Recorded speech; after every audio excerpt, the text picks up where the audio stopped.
Welcome back to What Arty Noobs with General Disturbance.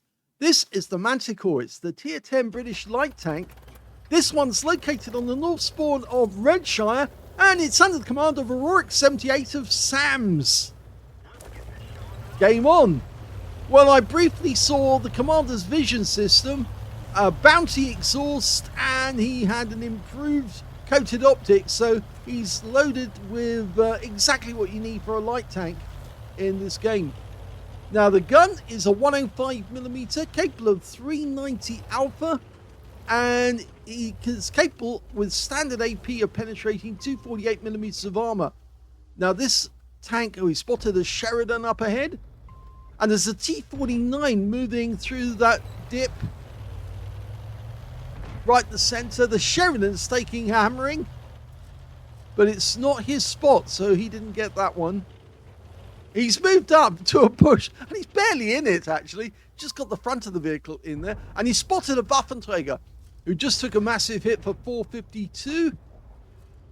And he also, somebody just hit that T62A for a big hit. Okay, the T49 fired his turret gun, and he's got behind that house as quickly. And he probably doesn't realize that his sixth sense is constantly going off. And he won't see anything or know that he's actually been spotted or still is spotted. He's doing a test to see if his sixth sense is working. And it didn't. And that's got him confused.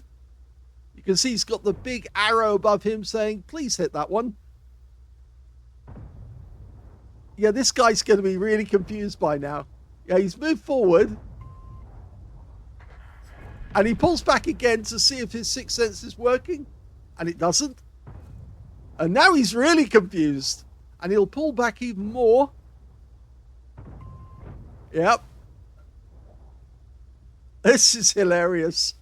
That guy doesn't know how much danger he's in. Of course, our Arty can't get a shot at him because he's on the other side of the house. Normally, the Arty would try and splash him.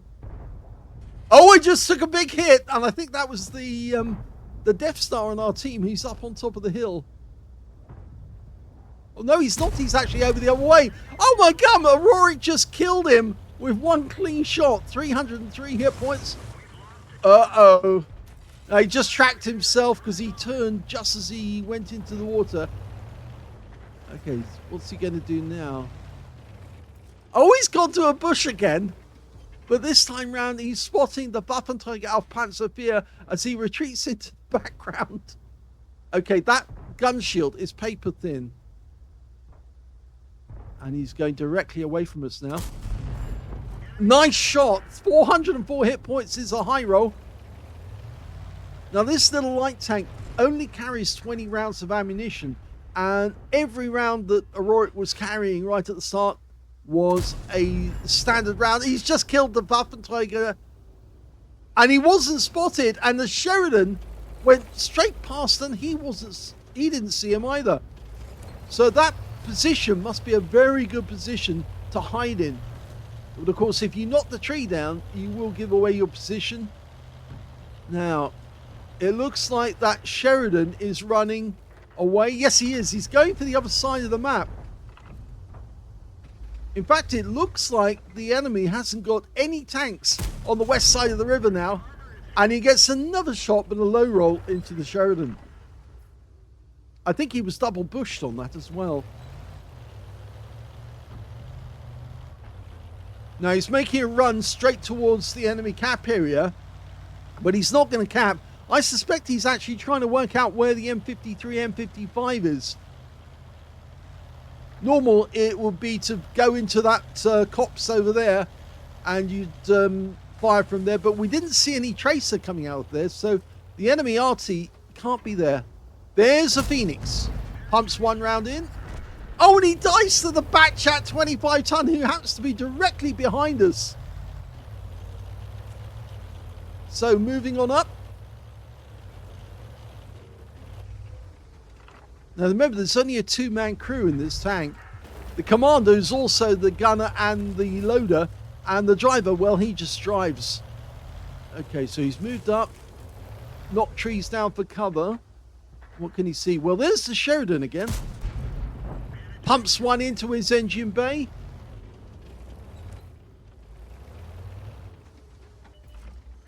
Well, he's found the M53, M55. Ow, but they found us. That was a proximity spot. He was right at the entrance. Now the M53 is taking damage. And he's gone. So we got the spotting for that one at least. But we took 2 hits and we're down to 99 hit points. Took 1 hit from the Jaegeru and 1 from the Sheridan, getting revenge. There's the Sheridan. There's a Chieftain P there. Gets 1 hit. It's an average roll. And the Sheridan's gone. Okay, he could shoot the Death Star from here, but he's not loaded yet. It does take a little while to load this one. 13.42 by the book. He killed the Death Star with a blind shot. And we're capping at the moment, which is a bit of a pity. There's the Chieftain. Can we get a shot? Yes! 406 is a high roll. And we've capped out. Oh, such a pity. And there goes the 257, leaving the Jaegeru as the last enemy.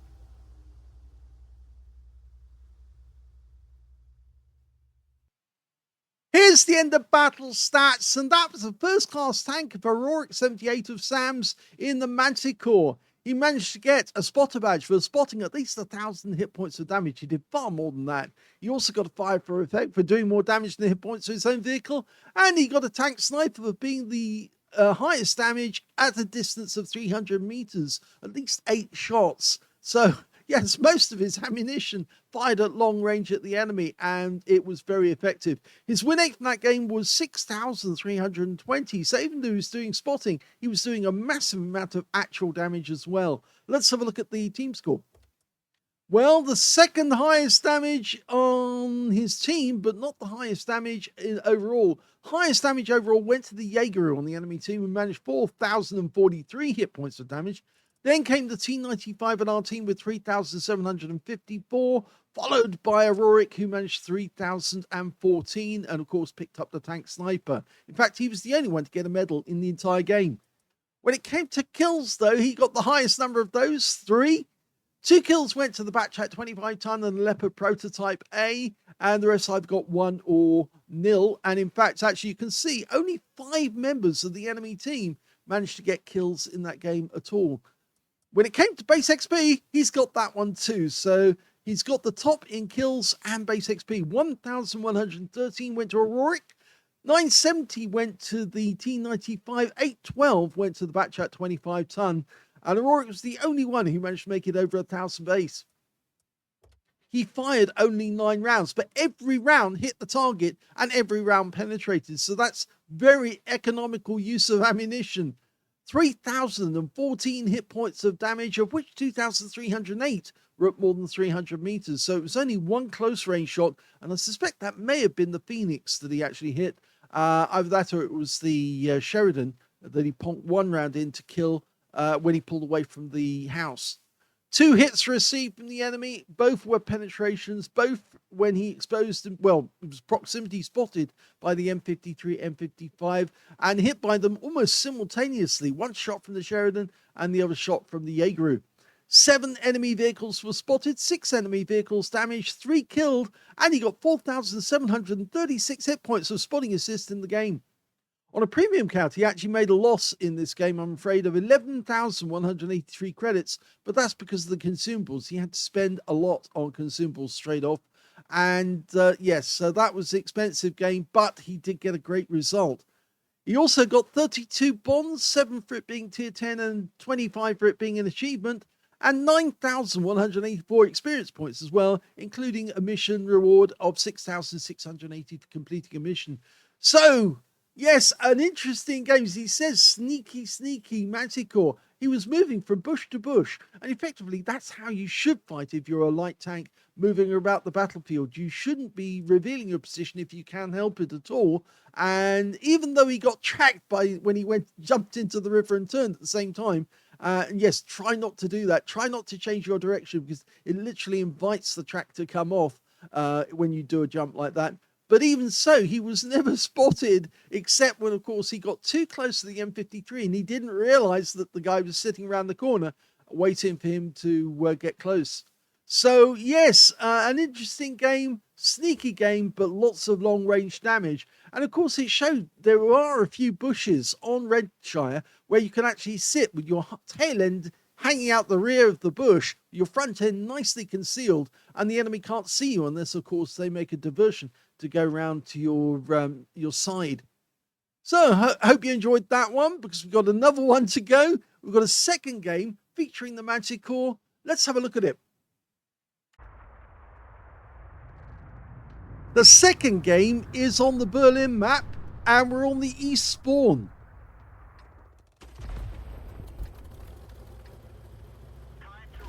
Game on. Well, there's only one light tank on either side in this game, and the enemy one is a Tessac. That's the twin barrel assassin. You can see the Aurorik is headed for the bunker. He's careful not to track himself there. He's trying to get spots on the enemy as they make their way towards the center. Okay, there's the Tessac just come up the other side. One round goes into the Panzerkampfwagen 7. There's the Tessac.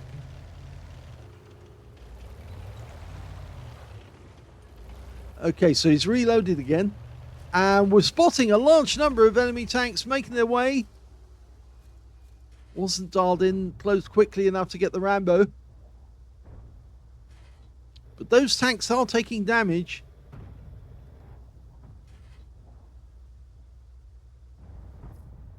Oh, that's the Tessac firing.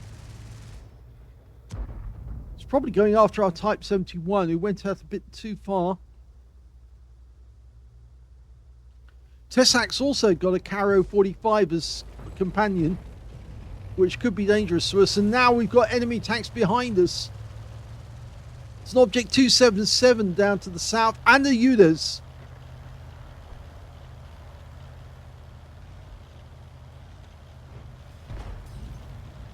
Okay.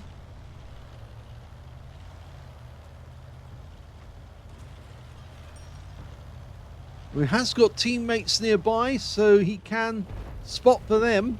He's got a 400-meter view range, by the way, the Manticore. Went right up to the edge of the bush there.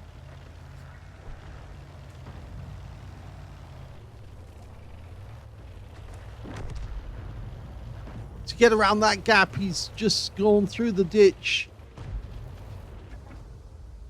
The trench. Now he's waiting for that guy to come up this side. Oh, he must be in front of it.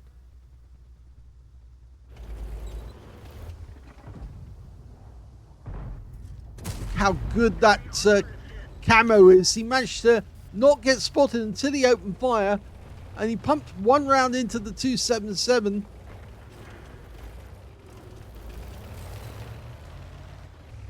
Okay, the tram is right in the way. He's got no shot there. Well, he blows the tram to pieces, but the 277's decided to depart. Now he's locked on, but he won't be able to shoot at the moment. And he comes off auto aim because, of course, he needs to aim specifically. Went for the cupola, didn't get it.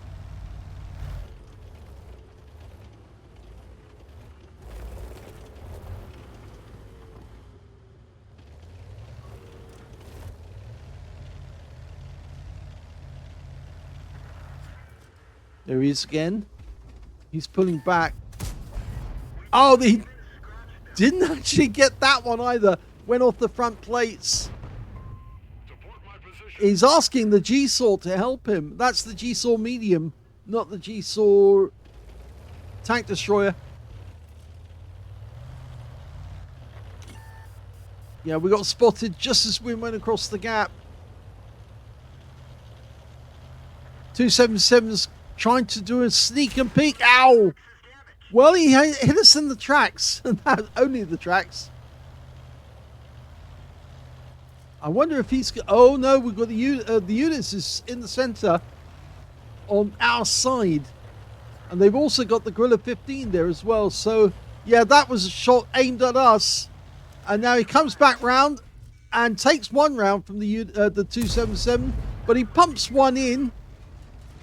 Now, this could be painful. But he's managed to outmaneuver the guy. Oh, the 277 goes down to the Hesh barn. A long-range shot, but took him out.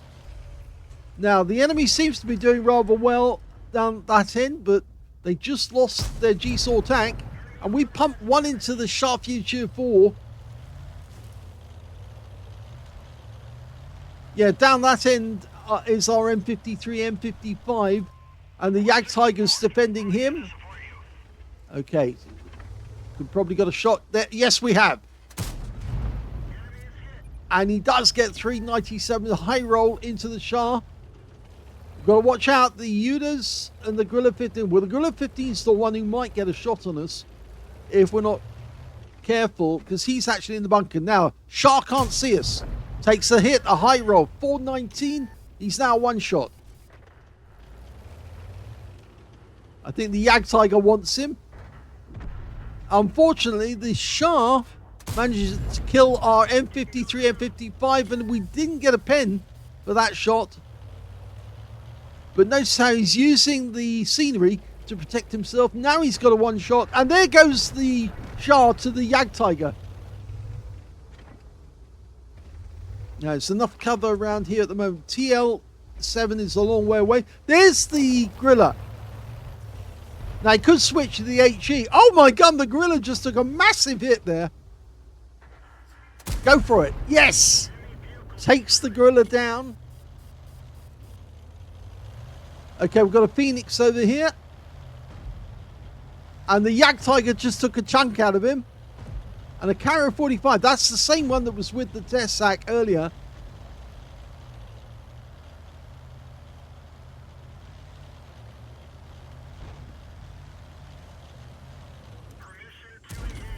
Pumps one into the Phoenix. Of course, Waffenträger auf E100 replacement.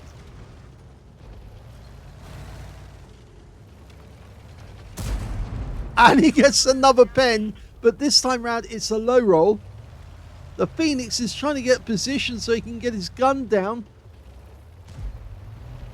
I think Aurorik is playing with him. He really is. He's almost that. Well, he is down to a one shot now. The Caro does have a shot, but look at the long reload. And the kill shot goes to the Type 71. Now we've got the Caro at long range.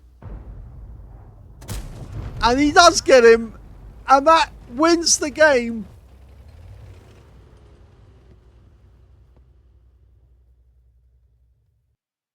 Here's the end of battle stats, and that was the second class tank for Aurorik78 of SAMS in the Manticore. He managed to get a fire for effect for doing more damage than hit points for his own vehicle, and he got a win rate of 6,501, but no medals in that game, surprisingly, considering he did actually get some spotting and quite a lot of damage on the enemy as well. Let's have a look at team score. Well, he didn't get the highest damage because that went to the Caro 45 ton that he actually killed right at the end of the game. 5,796 hit points of damage, and that guy got the high caliber. Second highest damage was the IS-7 on his own team, 4,172, and the third highest damage, well, that was Aurorik, who got 3,404 out of that game, well, he also managed to get 2 kills, but that puts him in second place. Top scorer being the Object 430U, who actually picked up a Spartan medal and 3 kills. 2 kills went to Aurorik, as I said. 2 kills also went to the Type 71, the Gonkovitska, and the Heshvan. And on the enemy team, their Caro 45 was the only one to get 2 kills. And in fact, only 5 members of the enemy team actually did get kills in that game. When it came to base XP, it's Aurorik. Yes, so he's got the top on base XP, but missed out on the damage and the number of kills. 965, just 2 experience points. Below him was the Object 430U, and then was the IS-7 with 926. He fired 15 rounds. That's 3/4 of his ammunition. Only 1 shell missed the target. 14 hits, and he got 10 penetrations. So he was having difficulty with that Object 29277. You couldn't get the shells to go in through a weak spot. They were constantly hitting the tough armor, but he did get penetrations on that Caro because, of course, that tank doesn't really have very good armor at all. 3,404 hit points of damage, of which 815 were at more than 300 meters. I think that was the Caro shots. 2 hits received from the enemy. 1 was penetration, 1 non-penetration. And 5 enemy vehicles spotted, 6 enemy vehicles damaged, 2 killed, and 653 hit points of spotting assist in this game. He earned 26,596 credits out of the game, slightly better than the previous games, because of course that actually got a loss, but then he didn't have so much loss on the consumables on this occasion, and he did get a 15,000 mission completion bonus. He also picked up 6,528 experience points, getting 2,902 from mission completion. The funniest thing about this game must be that Phoenix. Yeah, the guy, he didn't know what to do next, because of course the Manticore is so tiny. It really is tiny. He couldn't lower his gun low enough, so he's got one of the toughest guns, or the most meaty guns on the battlefield, and yet he still couldn't deal with a tiny little Manticore who was right alongside him. And in the end, I mean, the way that the Aurorik was playing with that Phoenix, it was so funny. Right at the end of the game, and then got the kill shot that finished off the game by taking out the guy who had the highest damage in the game. Very well played indeed.